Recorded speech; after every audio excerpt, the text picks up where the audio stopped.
New year, new set, same old master, same old academy. Welcome back, Padawans, to the Jedi Gaming Academy channel, and I am here today to go over my GOTY.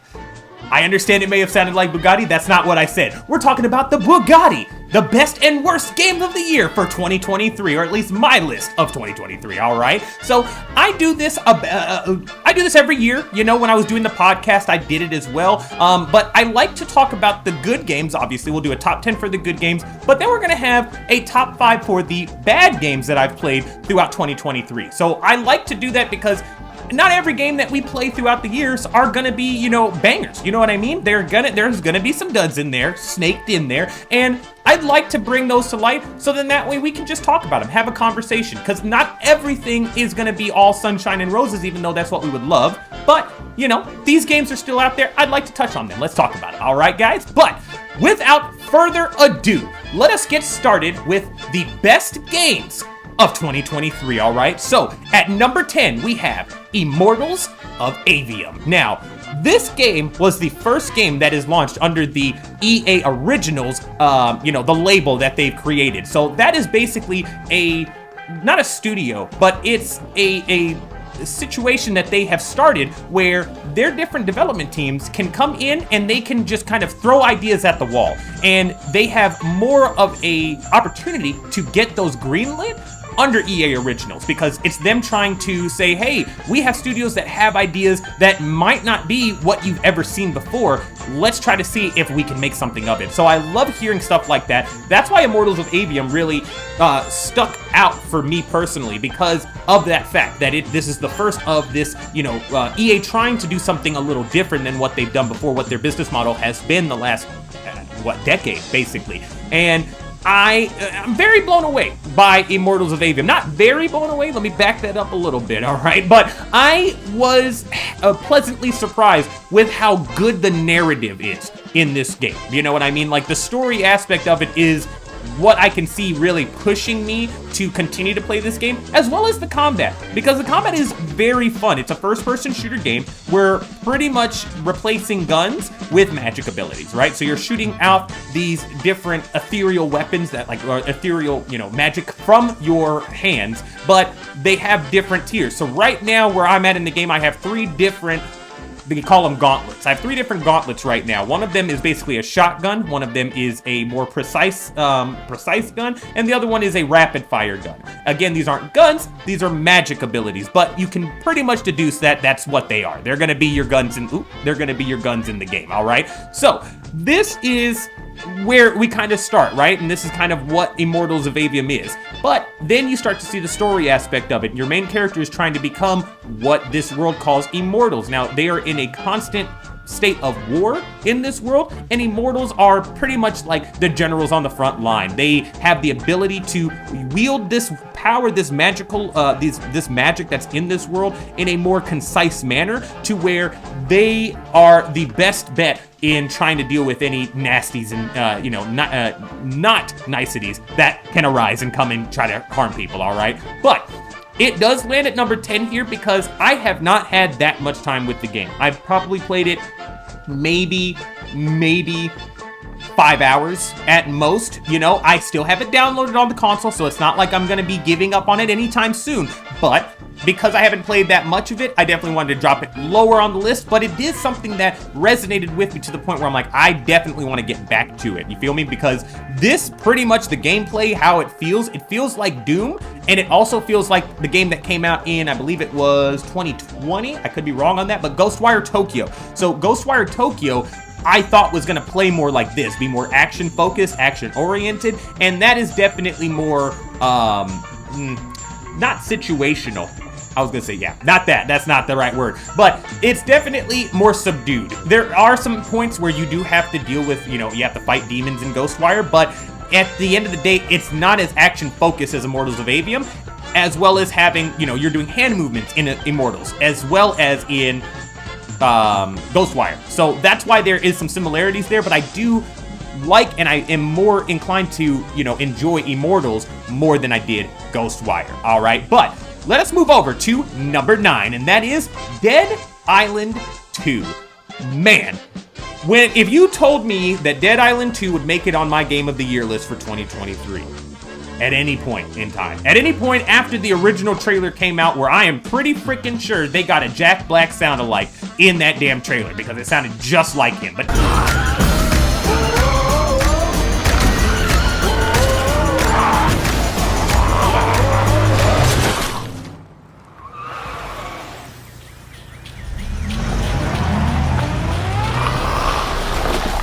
hold on!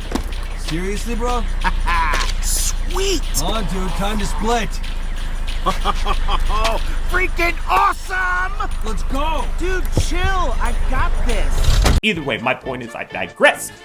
I would have never assumed that this game was going to land on this list. Now, I picked this up, again, this is low on the list again because I have not put a lot of time into this one. This one I probably put about several hours into it, but I also have not had that much time because I've only gotten it for maybe about 3 weeks now. I just recently bought it as, towards the end of December, and I haven't had a lot of time to really get my teeth sunk into it, but I have seen multiple of the open areas to where I feel like I can make a good judgment on, yeah, this definitely is a game for me. At least I know it is because I love zombie games. I love killing zombies. You know, Dying Light is by far my favorite zombie killing game. You know, Dying Light 1 and 2, both of them in tandem. Probably Dying Light 2 more so than the first one. But again, that's just because they improved on so much with it. But either way, obviously, from the Dying Light comes from the developers who started on Dead Island. So Dead Island definitely, I have a special place in my heart for that game. I played the original one. I played Riptide a little bit, not very much, but I really did like the original. And when I heard that they were coming out with a second one, that got me jazzed, got me hyped. But it obviously didn't. It didn't see the light of day, unfortunately, and that really sucks. But now we do get it. In 2023 it's Dead Island's time to shine, and I gotta say the setting that they chose, LA, having it set here, perfect. Unbelievable. I love just walking around these different open areas and then you just hear somebody calling out for help. That's a side quest. You can either go and try to see what's going on or you can just keep on trucking. Those are aspects of it that really make it feel like a lived-in world, even though everybody's dead. My point is, I think this game is here to stay, and honestly, I'm dealing with some personal stuff in my life right now, and you wouldn't be surprised that, being able to dismember a bunch of zombies to my heart's content is actually really helping. So I love that, and because it came at such a right time, at the perfect time for me in my life, it definitely has resonated with me. It's landing on this list, but not very high on the list, unfortunately. I will say that. But let us move over to number 8, and that is The Quarry. Now, there's another game on this list that actually got me to play The Quarry. It's at number 6. We will be talking about it here in a little bit. But we're not here. We're not talking about that game. We're talking about The Quarry. And before we get into The Quarry, I do want to preface that, because I did not at the top of the show, this is not going to be games that are only in 2023. That's not what this is. There are going to be some games sprinkled in here and there that did not release this year, or last year in 2023, released maybe the year prior, or maybe a couple years prior. So just bear that in mind. These are games that resonated with me, either good or bad. It doesn't matter where they ended up in the years or where they released at, all right? But this game, The Quarry, actually came out in 2022. As you can see, that's why I wanted to say that, because this game really took me by surprise. I was not expecting to like this game as much as I did, and it's so funny. I'm playing through this game, right? And months go by, right? Done playing it, months go by, and it's actually last month. We're watching a Christmas movie, and I see this dude in this movie, and I'm like, I know who that is. I know exactly who that is. I don't know where I know him from. That's really where it's at, right? And that's always how it goes. And I'm like, God, I know this dude. I know I saw him in a movie.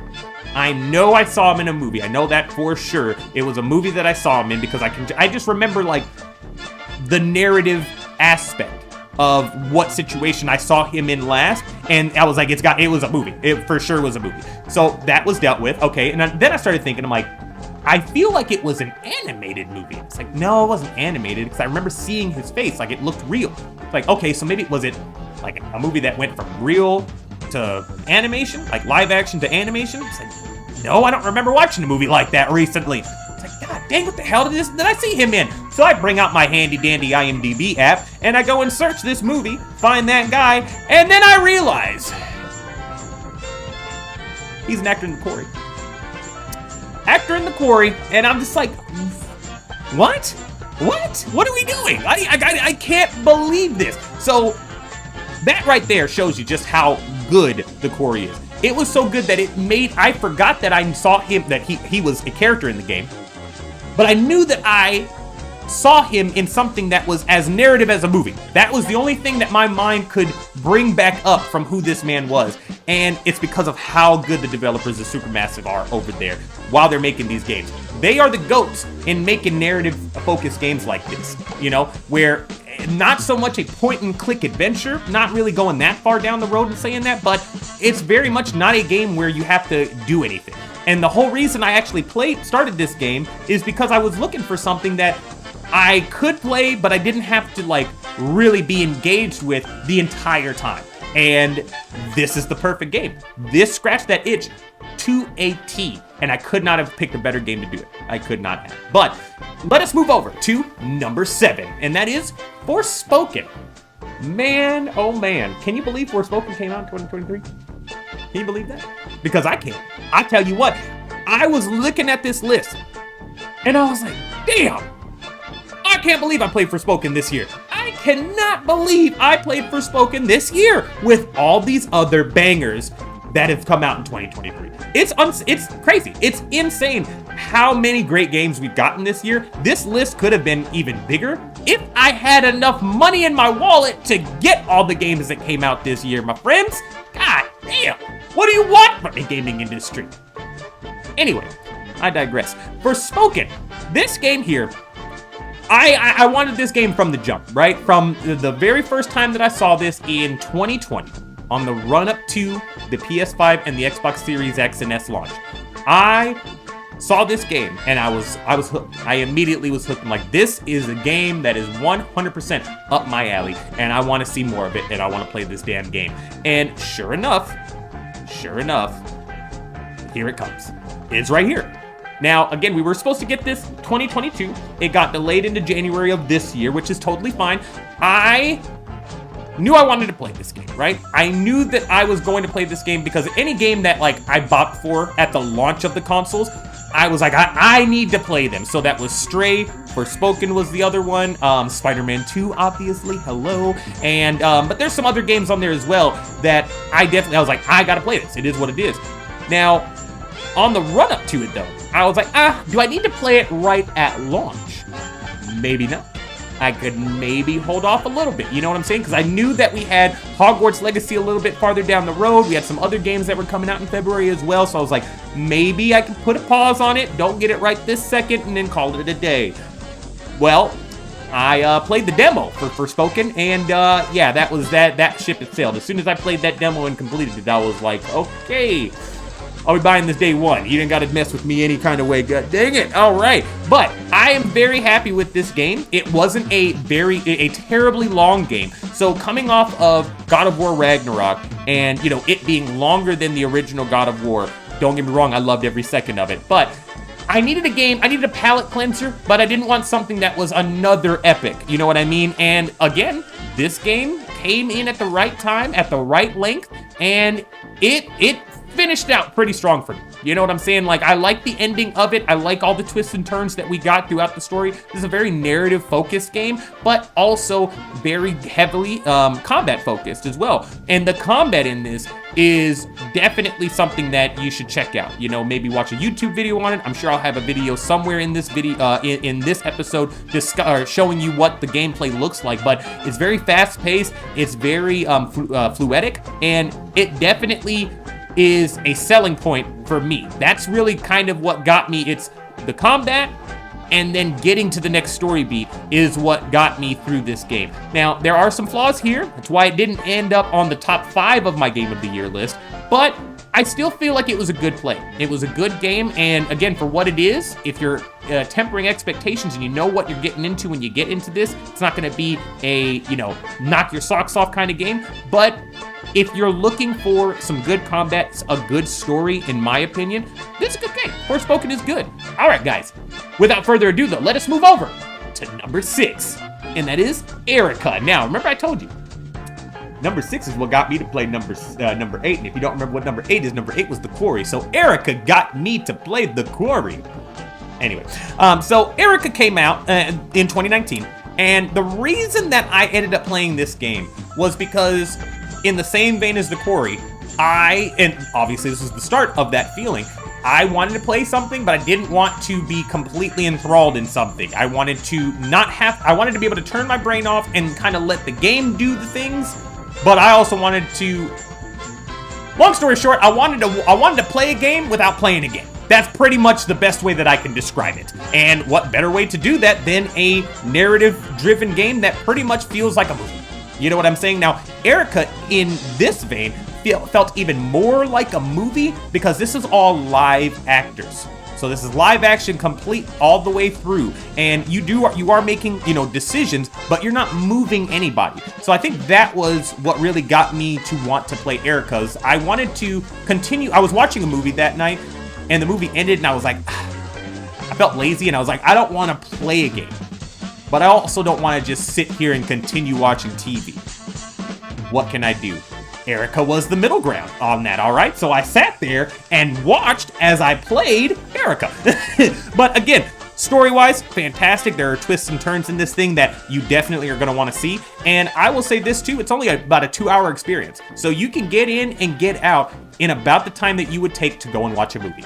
So if that's something that you guys are down for, a narrative-focused game where you're not having to do terribly much, you can put the controller down every now and then. There's not going to be that many time-sensitive things that happen, but you're looking for a good story with some twists and turns, Erica's the game for you. Or movie, or narrative-focused film interactive experience. Whatever you want to call it, all right? Erica is it. Anyway, let's move over to number 5, and that is Starfield, baby. Come on. If you know I'm now at the end of the bottom half of the Game of the Year list, right? And I haven't said Starfield. There's a lot of games I haven't said actually on here. There's some games that don't even make it on this list that I don't know if you guys even know about. If you think you know what the rest of these 5 are gonna be, drop it down in the comment section below, all right? Let me know if you are a clairvoyant and you can see the path that is going to be before you. Anyway, Starfield is great. It's fantastic. Now, for me personally, I'm not a huge Bethesda fan. I'm not a huge fan of any of the game, not Bethesda, let me back that up. I would say Bethesda, Bethesda, the developing company, Bethesda, not the publishing arm, but the developing company underneath them, Bethesda Games. I'm not a huge fan of them. And it's because their games aren't just my cup of tea. Fallout, not really for me. Skyrim, not really for me. I'm seeing myself go down this path of I guess I'm not really interested in those games. Other companies, other studios that they have underneath them, I do like Arcane Studios, we will be talking about here in a little bit. I do love them as well, but it's the aspect of this studio, the Bethesda Game Studio. They just weren't really doing anything for me, except until I heard Starfield. When I heard that they were coming out with Starfield, and I heard, I cannot think of his name.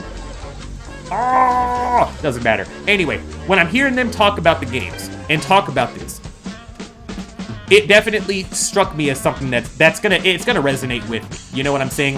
You're telling me that it's an RPG, but I can live in space. We can do these different things, go to these different planets. Now, yes, is it as cohesive, as fluid as a No Man's Sky or a game of that nature? No, you're not gonna be able to just go out into space, come down and do all that stuff. Unfortunately, it is what it is. But I want to say that they said that on the run-up to launch. I could be wrong on that, but I feel like they did say something about you're not able to actually, when you take off and land, that's not going to be, cohesive. It's not going to be a fluid thing where you're controlling all of it, you got to come into this thinking this is an RPG game. First and foremost, this is an RPG. What does that entail? It means you're going to be able to make a lot of decisions, and a lot of real decisions that are going to have detriments to and outcomes that might not be good for you. And they might be good for you, you know what I'm saying? But all of it is going to be because of the decisions you've made. I really felt like that in my playthrough with this game. Now, I'll preface this off the gate. I put 40 hours into this. I'm not done with Starfield. After 40 hours, not done with it. Why am I not done with it? Because I'm too busy doing everything else. I'm not even worried about the main quest. I just want to live in this save. That's where I want to be. Now, I heard people talking about, well, why don't you just beat it and go to New Game Plus? You want to know why I don't? I've made a shit ton of Star Wars ships in this damn game. I've spent hours and hours and hours on these ships. I am not about to just start a new game and lose all of my ships. You got your goddamn mind. We're not doing that crap. So what we're gonna do over in the Williams household is we're just gonna stay on this save until the end of time. Until that Series X over there decides to spontaneously combust. We're gonna be right here on save number 1 for Starfield because I'm gonna be keeping my shits. God damn it. Anyway, but well, in all seriousness, Starfield is a fantastic game. I loved every minute of it. For a good month and a half, I was just in this game. Me and 2 buddies at work were just coming back and forth every single day. We're coming into work and telling each other what the situation is, like what we've gotten into this time. Okay, now this time, you know what I mean? So very fun experience, very fun to have that sense of community as well, you know, while we're playing that game, to talk to them. We actually did a couple times where we would, we'd all get on game chat in our own games. Obviously, this game is not multiplayer, so we're all in our own games doing our own shit, but we are talking to each other as if we're in different parts of the galaxy. Fantastic. Like, that is, I feel, what the devs wanted us to do. All right, but let us move over to number 4, and that is Hogwarts Legacy. Man, oh man, this game here. And now we're getting into heavy hitters, all right? We're punching above the weight now, baby. Anyway, this game here, I knew it was gonna be good. Don't get me wrong. I knew it was going to be insane.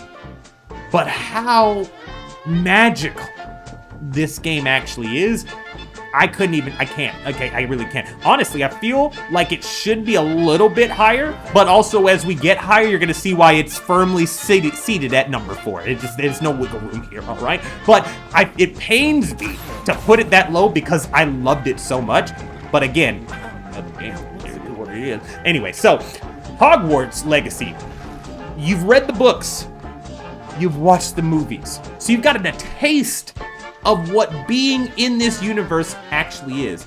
But now with Hogwarts Legacy, you don't have to take the taste. You get to be in the universe. And that right there is the best marketing, the best way that I can describe this game to y'all, is you're in the universe. You get to create your character however you want. You can make them look just like you. The dreads in that game, God, come on, what are you talking about here, man? I was so excited to be able to put dreadlocks on my freaking wizard. On my wizard in this game. Now, they are, you know, everything that this game has to offer, it's up there. Now, granted, the only thing that I could say is that I wish we could actually do, and I can't think of what the damn, what the game is that they play, but, not wiffle ball. I think that's something that we have anyway. Anyway, Quidditch! I got it, I got there. But Quidditch is not something that you can do in the game. Other than that, I mean, you can literally get a hippogriff. You can get your broom. You can explore outside of the castle, inside of the castle. The castle is huge. I get lost every time I go around that damn thing. I have to put waypoints when I'm just going about the castle itself. I don't know my way around that damn place. Still.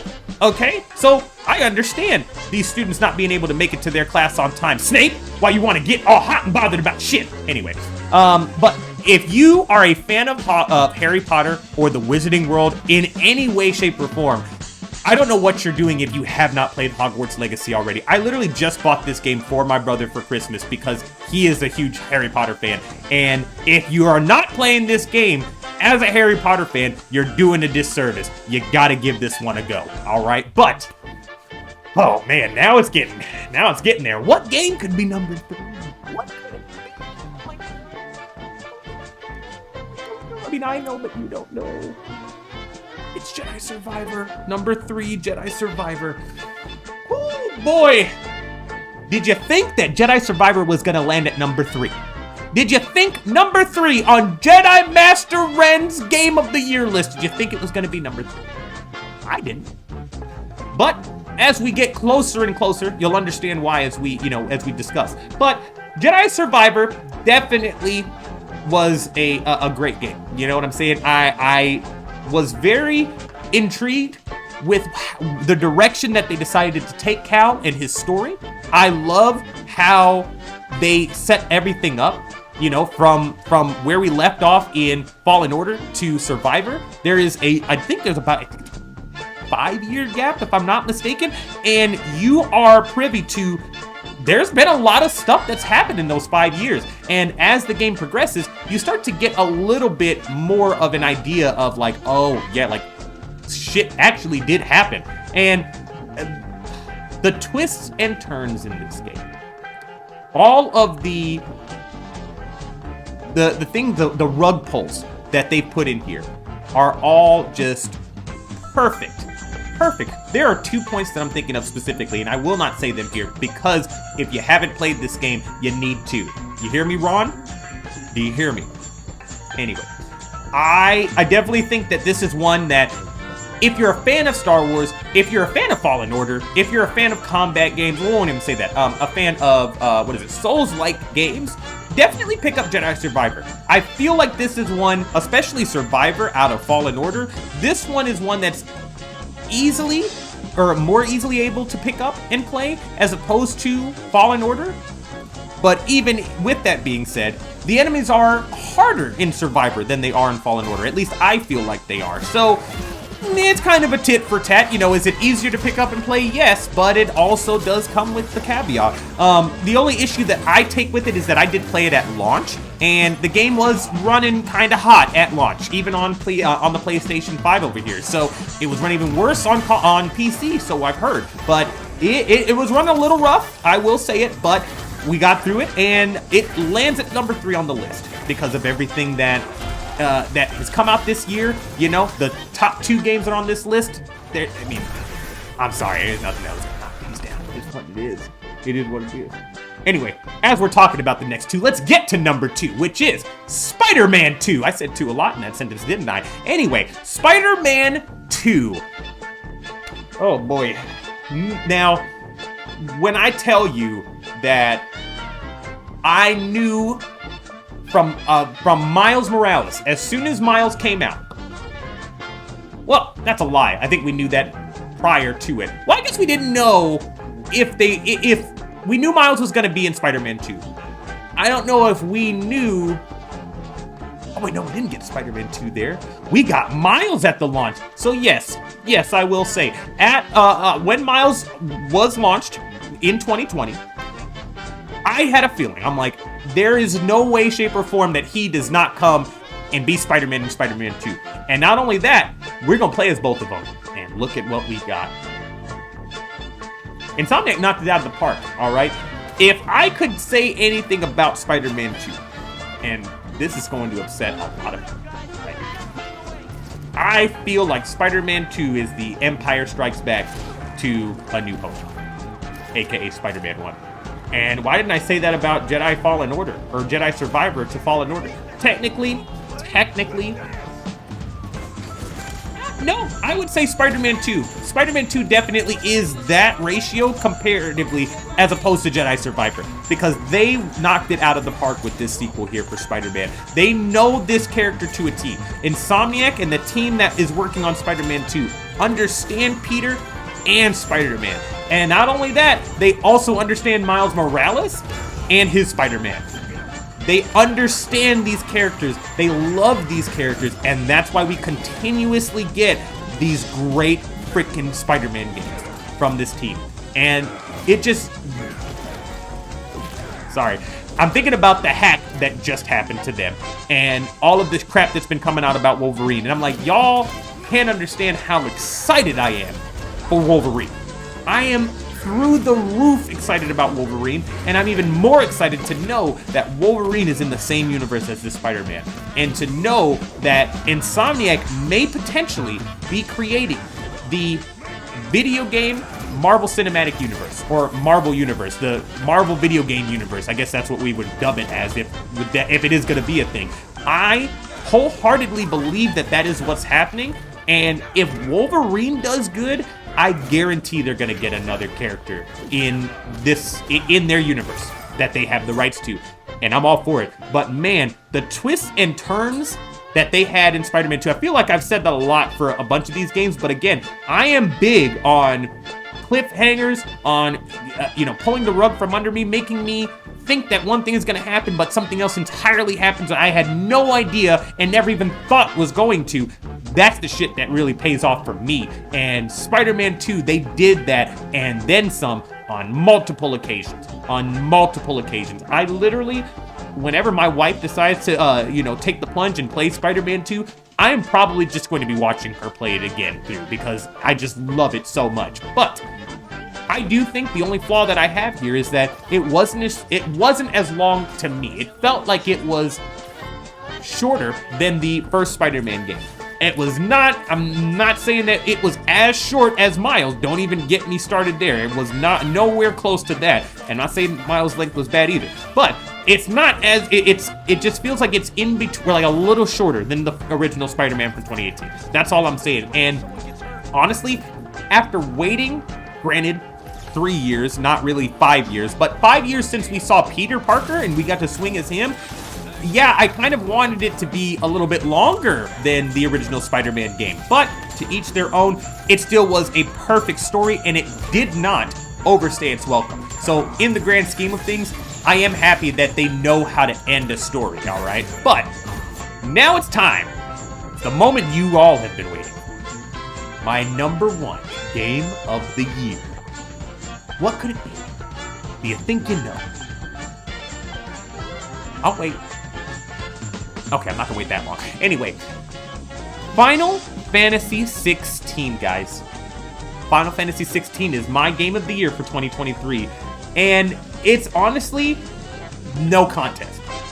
It's no contest that this is my game of the year. Why would I say that? I am Jedi Master Ren. I love Star Wars. I've got, I think at this point, 13 or 14 Star Wars tattoos on my body, okay? So why would Jedi Survivor not be at the top of this list for me? Well, it's because what they did with Final Fantasy 16 is unlike anything that I have seen in a Final Fantasy game ever. At least for me personally. Now, I haven't played every Final Fantasy game. I'm not the biggest fan of the franchise. I started at 15. I played Final Fantasy VII Remake. I plan on playing it again before Rebirth. And but in the grand scheme of things, Final Fantasy VII Remake was the one that really grabbed me. That's the one where I was like, okay, this story is wild. I am here for it. I want to know everything that happens. I didn't get that with Final Fantasy 15. Now, I chose 15 as my first because it was the first one that was not turn-based. And then Final Fantasy VII Remake, okay, that's not turn-based either. I can jump in on there. But because I've been kind of tainted over the last couple, over the years with Final Fantasy, I'm like, you know what? Maybe 16 is not for me. Maybe this is not the game that I need to be playing right now. Well, not the case after I played that demo, guys. As soon as the demo launched, I booted it up, played it, and it left us with the biggest freaking cliffhanger having to do with, I believe it was Clive's brother. It had something to do with him. And I literally was like, I need to buy this game day one so I can continue right where I left off and see what the hell is going on with this story. So I cannot say enough how much I love this game. I feel like all of the performances in it were fantastic. Shout out to Ben Starr. I love that guy. He is literally hilarious outside of being Clive. And then even moments as Clive, hilarious too. Like, seeing his social media is literally it's the best thing. It's literally the best thing. He is a meme himself.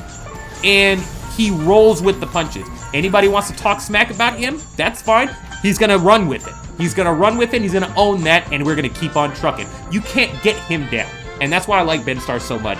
But Final Fantasy 16 here, man.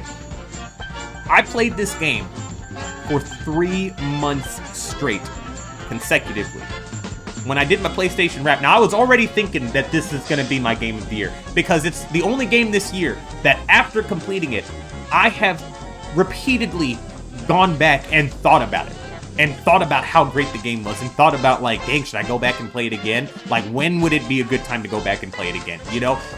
Only game this year that I had those thoughts, that it kept creeping back up in my head. When I finally get to the PlayStation Wrapped for 2023, and they give you your most played games by month, right? They break it down by month.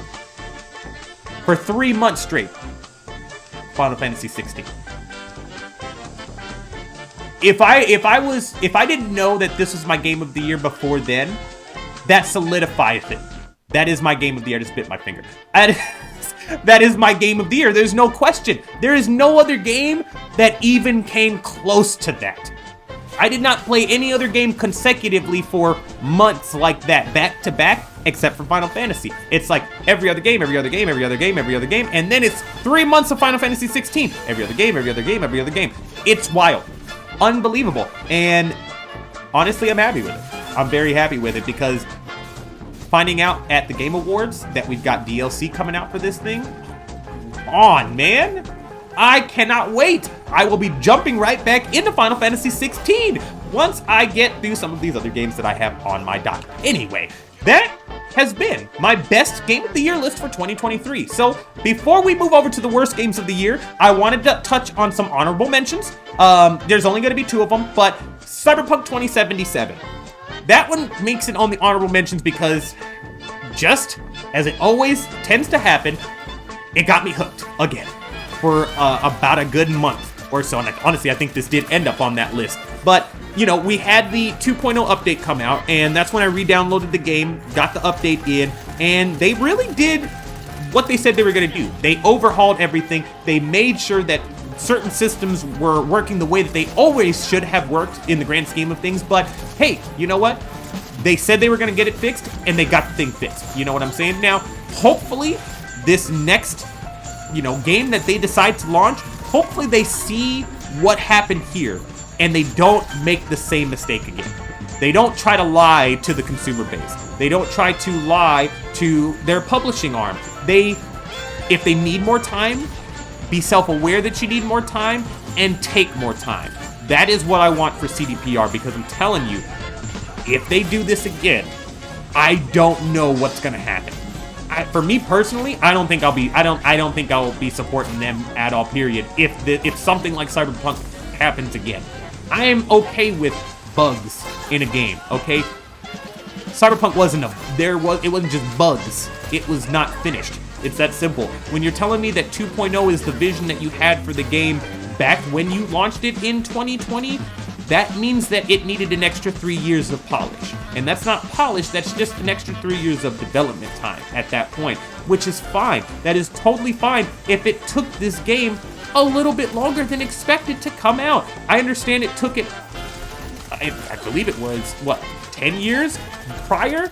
I understand that is the case, but I don't think it was 10. I think it was about 10. I think it was like 8 years from the when it was released. Either way, the point is, I understand it had been in development for a hot minute, but obviously it needed more time. Let's give it more time. Hopefully they can learn from these mistakes, and they can be better in the future, because that's what we hope in the gaming industry. But let's move over to the next honorable mention, and that is Fortnite. And not just Fortnite, but the future of Fortnite. Because what they've done with Lego Fortnite, Rocket Racing, and Fortnite festivals is I would have never expected this to happen. Let's just put it that way. When you're telling me you can have Minecraft in Fortnite, but it's not Minecraft. This is Fortnite with Legos. The Lego IP is in Fortnite now. For good. It's gonna stay there. Then you're telling me, oh, remember when Epic bought the company who makes Rocket League? Now they're going to merge Rocket League and Fortnite together into this thing called Rocket Racing, which is pretty much just Mario Kart, but as Fortnite. And it's not just Mario Kart. That is obviously what they were going for, but that's not all of what it is. It's its own thing, and it's really fun. It's actually like competent, and it's to get in, get out of matches. It's a very fun experience. But then we've got Fortnite Festivals. So basically, Fortnite Festivals is your rock band, your guitar hero, but instead of doing your air guitar, having your plastic controller, you're just doing this on another plastic controller that's literally just a controller, and you're using the left, the right, the, for me, square and then circle. Well, no, it's not. Yeah, square and circle on the PlayStation, and I am loving it. It has hooked me more than Lego Fortnite and more than Rocket Racing. Fortnite Festivals. Why? Why is that? That makes no sense. Why is Fortnite Festivals the thing that I'm sinking 4+ hours in on a Saturday afternoon?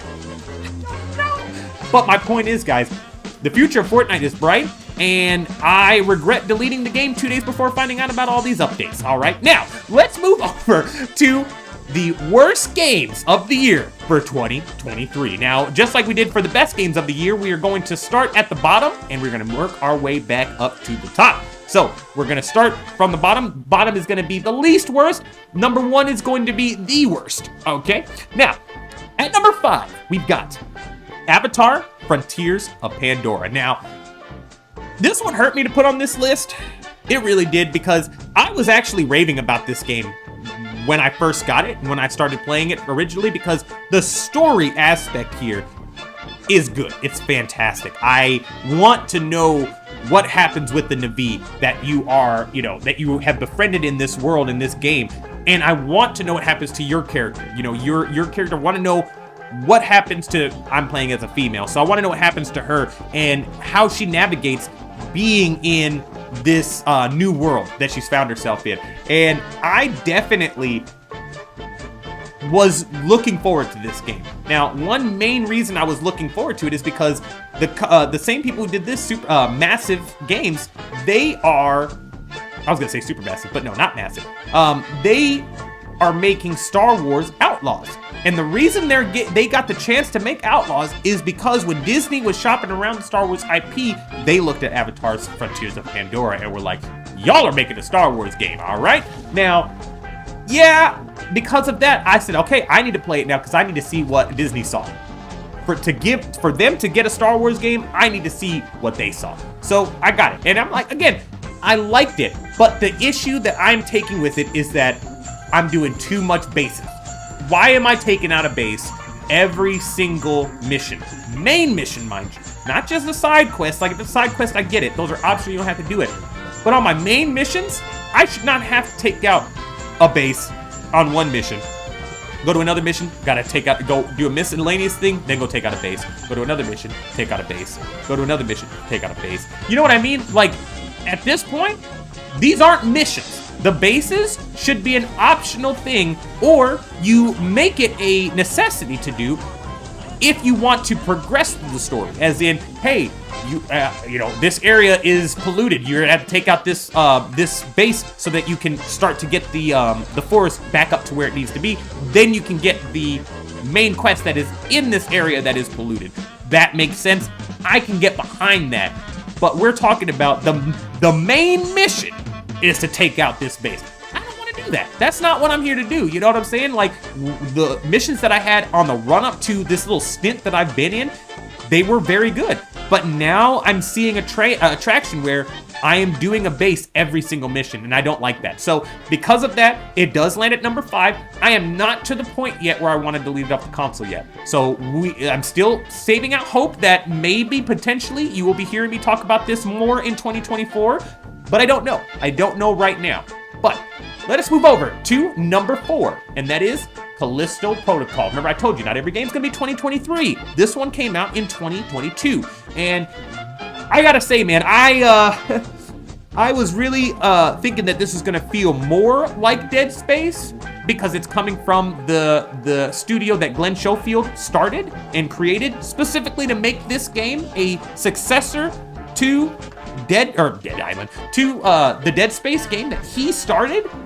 I thought that this was gonna be it. I thought that it was gonna at least feel somewhat more like it, and it just did not give me the same itch that it did. Now, I will say this. When this game came out, I specifically told myself, okay, I want to play it before I play Dead Space Remake, because I feel like Dead Space Remake is going to be better than this game only because it's from EA and they're doing the remake. So I would like to play Callisto Protocol first. That way I'm playing this new thing from Glenn Schofield. I can not have the Dead Space lingering in the back of my head, like, oh, it could look like this, blah, blah, blah, blah, blah. And yeah, that didn't happen. That didn't happen at all. I didn't get to this game in time. What is it? Dead Space Remake ended up going on sale, and I ended up playing that first before Callisto Protocol. And then Callisto ended up coming to PlayStation Plus on 1 month. So I decided to download it, played it, and I was like, yeah, this ain't it, Chief. I only played it about halfway through, and I was like, we gonna get up out of here. So let us move over to number 3, and that is Assassin's Creed Mirage. Now, this is another one that I was not expecting at all, even remotely, to be ending up on this list. I thought for sure I would be talking about this as one of my games of the year, and that's not the case. It's not the case at all. And the real reason and the reality of it is because it's just, okay, I am one of the people, I kind of sit in the middle. So if you know Assassin's Creed, you know there's 2 different kinds of Assassin's Creed. There's old school Assassin's Creed, and then there's RPG Assassin's Creed. Now, the RPG Assassin's Creed, there are people who like that, there are people who like the classics. I am in the middle, a little bit leaning more towards classic, only because I feel like they went too far down RPG land when they started with Odyssey and Valhalla. When they started this RPG Assassin's Creed push with Origins, I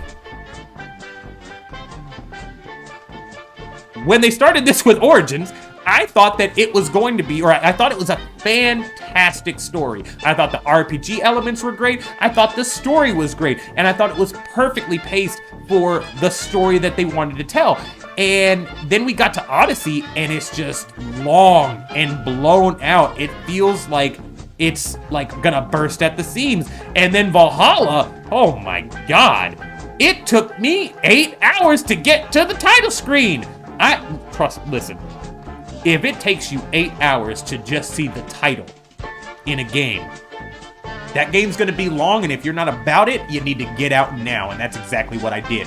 My point in saying all of this is that Assassin's Creed Mirage promised that it was going to go back to the classic form, go back to form of what they used to do before they started going down the RPG path. And everything I heard about it was fantastic. I'm like, great, I love it. Give me a little bit of both. Yes, it's going to be, we're not going to have RPG elements in this, but I'm assuming that combat is going to be reminiscent to what we've seen in, as of late. So, basically shave off the fat and then give me the rest. That's what I thought Mirage was going to be. Mirage is not that. Mirage is not that. Now, I will say, credit where it's due, I do love the Assassins, or the Creed hideouts, the places that you have to go whenever you get to a new city. There's like a hideout that you go to, and it's kind of like inside of a building. You have to get into it from the rooftop of the building. It's very reminiscent of what Altair had to do in the original Assassin's Creed. So that is a form of nostalgia that I am definitely here for. I love being able to have that experience again of finding these hideouts and like dropping down into there and like it having an entire community underneath this thing that you would never even know if you're not an assassin. But with that being said, the bad side of this is the combat. And I don't know why they keep stepping on rakes, man. I don't get it. Because the combat here, they could have just kept it the same as I said. Why change the combat? They changed it, and they brought it to a 2-button combat thing. I think one of the buttons dodges, and the other one is your attack button. So it's really just one button to hit, and then a dodge. And it's not good.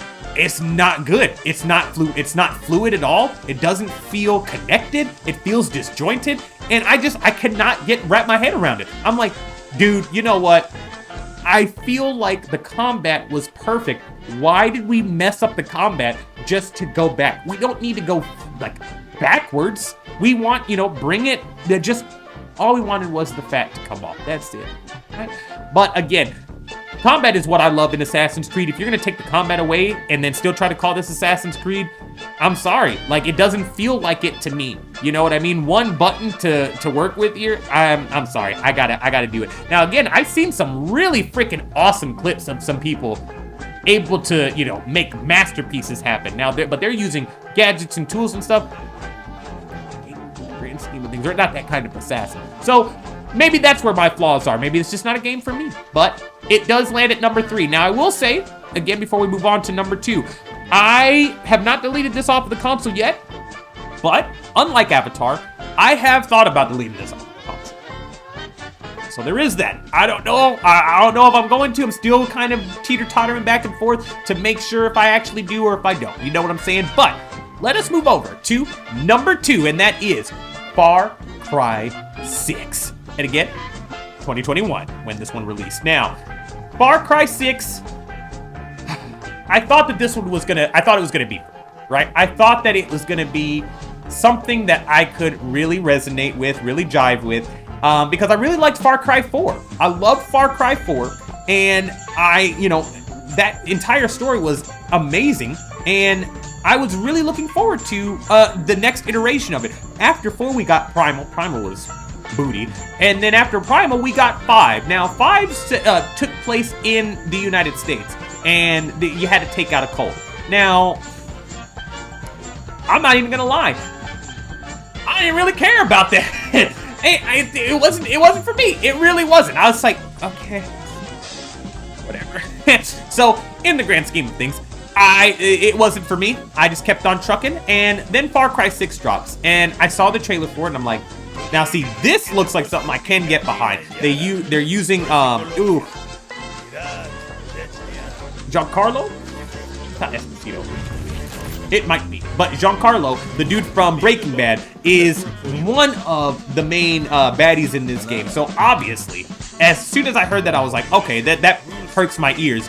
But again, it's the setting of it and the fact that you are trying to start a revolution. All of this is like, okay, this is up my alley. I could get down with this. And then I boot up the game, get into it, and it feels like every other Far Cry game. Every other Far Cry game, and now it's like, okay, I am looking for something different. And that's why I'm a little upset that Avatar honestly made it on this list, because yes, I do have issues with it, with how often they're making me go take out bases during main quests. But I will say this, and I will preface that they are doing something different with Avatar that they haven't done in any other game. It doesn't have the normal Ubisoft formula that we've all known, you know, that we know they do. It doesn't have that, or at least it doesn't feel like it, and it's very smartly masked in the world itself, if they are there. Now, Far Cry 6, don't feel like that. It just feels like Far Cry 5 with a different skin. That's pretty much what it is. So that's why I had to put that one down, guys. But let's move over to the last game of the night before I get y'all out of here.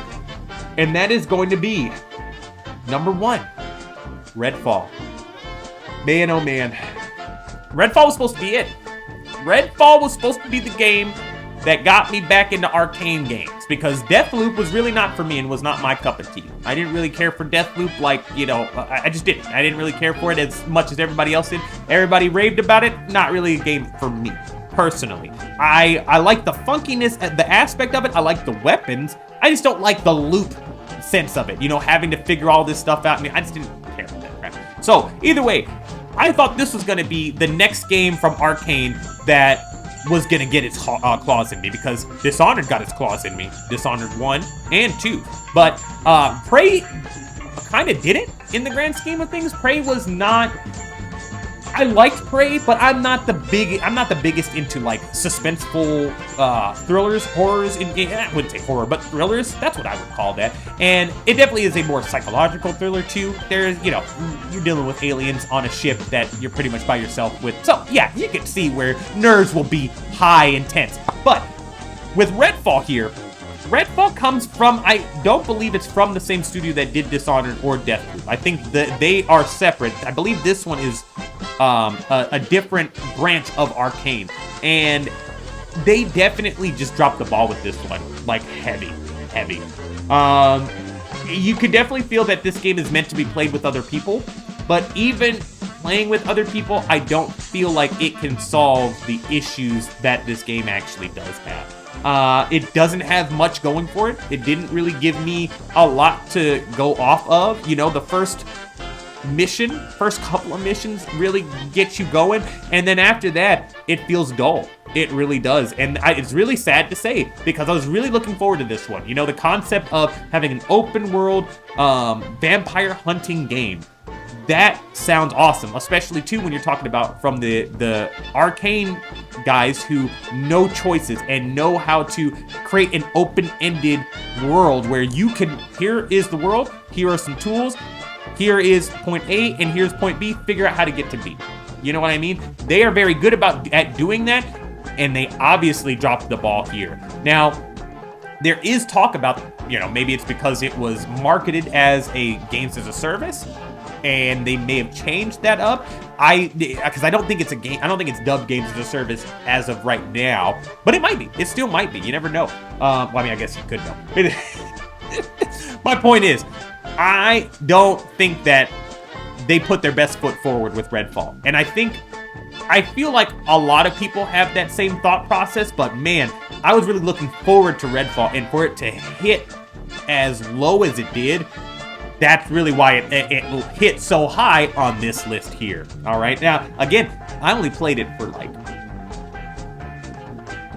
2 hours, maybe 2 to 5, we'll say 2 to 5, and that was it. I put the game down, haven't gone back to it since. So, I didn't even feel the need to give it more time. I felt like that was enough. What I gave you was enough, all right? But I think it's also enough of you seeing this beautiful face. So, let's get you guys out of here. As always, I have been your host, Jedi Master Ren, and this has been the Jedi Gaming Academy in 2024. I hope you guys enjoyed the first episode of this year, and there will be many. I keep hitting that mic. There will be many, many more to come towards the end, or for this entire year, for 365 days, which honestly that's a little less since it's January 6th. Anyway, goodbye guys. I will see you next time in the halls of the Jedi Gaming Academy.